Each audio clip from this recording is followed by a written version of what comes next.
એ કાકા રેસ્ટોરન્ટમાં બેઠા હતા, એકલા ગયેલા, સામે એક ભાઈ બેઠેલા, એમણે ઢોસો મંગાવેલો.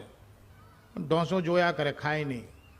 કાકો વિચાર કરે કે આ ઢોસો એને એકલાએ મંગાવ્યો છે, આજુબાજુ કોઈ દેખાતો નહીં, તો રાહ કોની જોવે છે. 10 મિનિટથી એટલે કાકા પેલા કીધું કે ભાઈ ચમ ખાતો નહીં, આ ઢોસો તારો નહીં? કે કાકા મારો જ છે, મેં જ મંગાવ્યો છે.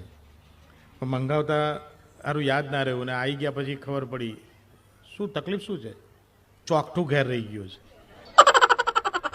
ગોડા કહેતો શું નહીં, લે ખિસ્સામાં ચોકઠું કાઢ્યું, એટલે આ ચડાય, એટલે આ ચડાયું, બહુ ટાઈટ છે, લાય પાછું લાય, એટલે આ બીજું, આ પહેર, આ ઢીલું પડે, પાછું લાય, એટલે આ ત્રીજું, આ ચડાય, ચડાયું, ફિટ છે, ઢોસો ખાઈ લે. કાકા કશું નહીં, ઢોસો ખાઈ લે. પહેલાં ઢોસો ખાઈ લીધો, ચોકઠું કાઢીને કાકાને ધોઈને પાછું હાલી દીધું. એક્સક્યુઝ મી કાકા, તમે થેન્ક યુ વેરી મચ, આજે તમે ના તો હું ઢોસો ના ખાઈ શકત, તમે મને ચોકઠું આપ્યું, તમે ડેન્ટિસ્ટ છો? કાકા ના, હું તો સ્મશાનમાં નોકરી કરું.